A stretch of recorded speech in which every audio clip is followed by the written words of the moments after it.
ముఖ్యమంత్రి గారికి ఇంత ఫ్రస్ట్రేషన్ పనికిరాదు. రిప్లై ఇవ్వడానికి వారు జీవితంలో మాకు ఇప్పుడు కాదు అధ్యక్ష, 2009 నుంచి చెప్తున్నాడు ఆయన. నేను ఆడ కూర్చుంటా అన్నాడు, కూర్చున్నాక కూల్ కావాలి కదా అధ్యక్ష. మరి ఇప్పుడు ఎందుకింత ఫ్రస్ట్రేషను, ఎందుకింత నిస్పృహ, ఎందుకింత ఆవేశము మాకైతే అర్థం కావట్లేదు అధ్యక్ష. ఈ ముఖ్యమంత్రి గారిలో ఒక అపరిచితుడు అధ్యక్ష. ఎందుకంటే బయట చెప్తాడు అధ్యక్ష, మొన్న రవీంద్ర భారతిలా మనం ఎవడు నమ్ముతలేడు, మనకు అప్పు ఉడతలేదు, ఎవడు నమ్ముతలేడు, దివాలా తీసామని బయట చెప్తాడు.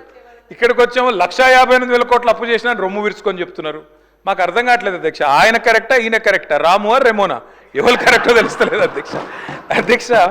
ముఖ్యమంత్రి గారు చెప్తున్నారు, నేను 18 గంటలు పనిచేస్తున్నా, నేను బ్రహ్మాండంగా పనిచేస్తున్నా, ఒక్కరోజు సెలవు పెట్టలే, నేను 40 సార్లు కాకపోతే 400 సార్లు పోతా ఢిల్లీ. పో అధ్యక్ష, నిన్నెవరు వద్దన్నారు, బ్రహ్మాండంగా తిరుగు అధ్యక్ష. పెట్టుబడులు వస్తున్నాయి దావోస్లో, ఒకటి మించి ఒకటి, 1,78,000 కోట్లు, 40,000 కోట్లు తన్నుకొని వస్తున్నాయి. సంక్షేమం అద్భుతం, అన్నీ అయిపోయినాయి 5 గ్యారంటీలు. మరి ఎందుకు అధ్యక్ష ముఖ్యమంత్రి గారు 71,000 కోట్ల ఘాటా పడ్డది, ఖతమైపోయింది, మా 71,000 కోట్ల అంచనాలు తగ్గిందని గన్పూర్లో చెప్పిండు, స్టేషన్ గన్పూర్లో. ఎందుకే అంటున్నా అధ్యక్ష నేను, ఓదికేమో పైసలు లేవంటారు అధ్యక్ష, ఉద్యోగులకు డిఏలకు పైసలు లేవు, 6 గ్యారంటీలకు పైసలు లేవు, తులం బంగారంకు పైసలు లేవు. కానీ మళ్ళీ ఇదే ముఖ్యమంత్రి గారు ఏం చేస్తారు అధ్యక్ష, బ్రహ్మాండంగా ఫ్యూచర్ సిటీ హెచ్ఎండిఏకు 20,000 కోట్లతో టెండర్లు, జిహెచ్ఎంసీలో 7,000 కోట్ల టెండర్లు, వాటర్ వర్క్స్లో 14,000 కోట్ల టెండర్లు, కొడంగల్ లిఫ్ట్ ఇరిగేషన్లో 4,400 కోట్ల టెండర్లు, ఫ్యూచర్ సిటీలో 6 లైన్ల మెయిన్ రోడ్డు, 2 వైపులా 2 సర్వీస్ లైన్లు, మొత్తం 10 లైన్లు, 5,000 కోట్లు, మూసీ సుందరీకరణ 1,50,000 కోట్లు. ఇన్నిటికీ పైసలు ఉన్నాయి కానీ 6 గ్యారంటీలకు పైసలు లేవు, తులం బంగారం పైసలు లేవు, మహిళలకు ఇచ్చేందుకు 2,500 లేవు. దేనికి పైసలు లేవు అధ్యక్ష? రుణమాఫీ అధ్యక్ష. నాకు ఒకటి అర్థం కావట్లేదు అధ్యక్ష. రుణమాఫీ అంటే నేను ముఖ్యమంత్రి గారిని సూటిగా అడుగుతున్నా అధ్యక్ష. వారిది కొడంగల్ నియోజకవర్గం, నా సిరిసిల్ల నియోజకవర్గం అధ్యక్ష. మీరు కావాలంటే ఈరోజు సభ అయిపోయింది కదా అధ్యక్ష, ఈరోజుతోని రేపు మీరు ఏ టైంలో అంటే ఆ టైంలో ముఖ్యమంత్రి గారు పోదాం, కొడంగల్ పోదామా, సిరిసిల్ల పోదామా, ఈ ఊరు కూడా మీ ఇష్టం. ఏ ఒక్క ఊళ్ళోనన్నా 100% రుణమాఫీ అయింది అనే మాట చెబితే నేను శాశ్వతంగా రాజకీయాలు వదిలేసి వెళ్ళిపోతా.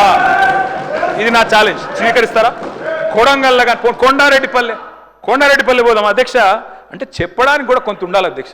వారే కదా అధ్యక్ష రైతులను రెచ్చగొట్టింది. 2 లక్షలు తెచ్చుకోండి, ఎంబడే ఓన్రి, డిసెంబర్ 7 నాడు ఇందిరమ్మ రాజ్యం వస్తుంది, 9 తారీఖు నాడు మొదటి సంతకం పెడతా, అయిపోతుంది 2 లక్షల రుణమాఫీ. అయ్యిందా అధ్యక్ష? పోదామా ఏ ఊరికన్నా అధ్యక్ష? నేను అడుగుతున్నా అధ్యక్ష, నేను అడుగుతా ఉన్నా. ఇంకోటి అన్నారు అధ్యక్ష, వారు దేవుని మీద ఒట్టు పెట్టినారు అధ్యక్ష. ఇప్పుడు దేవుళ్ళు బాధపడే పరిస్థితి వచ్చింది, ఇది ఎక్కడ అని చెప్పి అధ్యక్ష నేను అడుగుతున్నా. వారు అంటారు అధ్యక్ష రైతు బంధు, రైతు భరోసా. నేను అడుగుతున్నా అధ్యక్ష, రైతు భరోసా ఏంది అధ్యక్ష? మీరు చెప్పింది 15,000. ఇదే ముఖ్యమంత్రి గారు ఆనాడు పిసిసి ప్రెసిడెంట్గా రైతు బంధుని ఆపిందే ఈయన. పోయి ఎలక్షన్ కమిషన్కి లెటర్ ఇచ్చిందే ఈయన. ఆ లెటర్ కాపీ ఇక్కడ ఉంది నా దగ్గర, ఇగో ఇది లెటర్ కాపీ. రేవంత్ రెడ్డి గారు స్వయంగా ఇచ్చిన ఉత్తరం కాపీ ఎలక్షన్ కమిషన్కు. ఆపిందే మీరు. మళ్ళీ మీదికెళ్ళి మేము దాచుకున్నాం, మేము ఆపినామని చెప్తారు. నేను పంపుతా అధ్యక్ష ఇది మీకు. అధ్యక్ష రైతు బంధు ఆపుతారు, 7,600 కోట్లు ఆపిందే వాళ్ళు. ఆపి ఏం డైలాగ్ కొట్టిన అధ్యక్ష వీరు?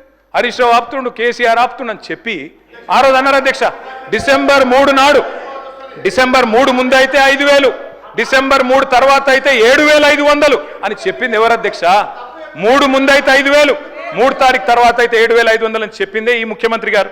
అధ్యక్ష ఇంకెన్ని చెప్పినారు అధ్యక్ష? ఉచిత కరెంటు కాంగ్రెస్ అట, కరెంట్ అంటేనే కాంగ్రెస్ అట, కాంగ్రెస్ అంటేనే కరెంట్ అట. ఇక్కడనే కూర్చొని నేను ఒక్క నిమిషం తొందరపడకు రాజు, నువ్వు అవుతావు.